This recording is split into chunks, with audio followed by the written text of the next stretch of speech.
పరకామణి చోరీ కేసులో TTD నివేదికపై AP high court అసంతృప్తి వ్యక్తం చేసింది. పరకామణిలో చోరీ నేపథ్యంలో మళ్లీ ఇలాంటి ఘటనలు జరగకుండా ప్రత్యామ్నాయ విధానాలపై నివేదిక ఇవ్వాలని గతంలో ఆదేశాలు జారీ చేసింది హైకోర్టు. అయితే నిన్న హైకోర్టుకు టీటీడీ నివేదిక ఇచ్చింది. ఇందులో సరిగా ప్రత్యామ్నాయ విధానాలను పేర్కొనలేదని న్యాయమూర్తి అసంతృప్తి వ్యక్తం చేశారు.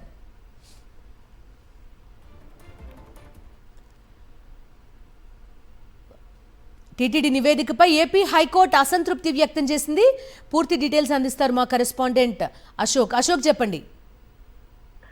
టీటీడీ పైన హైకోర్టు మరోసారి అసహనం వ్యక్తం చేసింది. గతంలో ఒకసారి పరకామణి వ్యవహారంలోనే హైకోర్టు ఆగ్రహం అసంతృప్తి వ్యక్తం చేసింది. మళ్ళీ నిన్న ఏదైతే నివేదిక సమర్పించారో దానిపైన కూడా హైకోర్టు అసంతృప్తి వ్యక్తం చేసింది. ఈ కేసు విచారణకు రాగానే టీటీపీ నిందితులతో అప్పటి పోలీసుల పాత్ర ఏంటి అని సిఐడిని న్యాయమూర్తి ప్రశ్నించారు.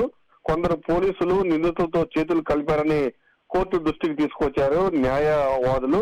వారిపైన శాఖాపరమైన చర్యలు తీసుకోవాలని, ఆదాయాన్ని మించిన ఆస్తులను పరిశీలించాలని కూడా ఏసీబీకి సిఐడికి హైకోర్టు ఆదేశాలు జారీ చేసింది. అయితే నిన్న హైకోర్టు ఇచ్చిన నివేదికపై సబ్మిట్ చేసిన నివేదిక పైన అసంతృప్తి వ్యక్తం చేసింది. సరిగ్గా ప్రత్యామ్నాయ విధానాలు నివేదికలో పేర్కొనలేదని న్యాయమూర్తి వ్యాఖ్యానించారు. పరకామణిలో భక్తులు ఇచ్చే కానుకలు పక్కదారి పట్టడం సహించలేమని కూడా ఆగ్రహం వ్యక్తం చేశారు. భక్తుల మనోభావాలను కాపాడాల్సిన బాధ్యత హైకోర్టు పైన ఉంది అని కూడా తేల్చి చెప్పారు. ఈఓతో చర్చించి మరోసారి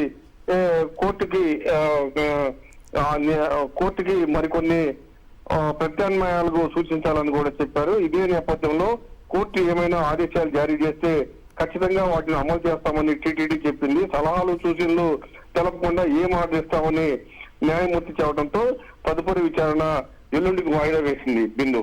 రైట్ అశోక్, థ్యాంక్ యూ.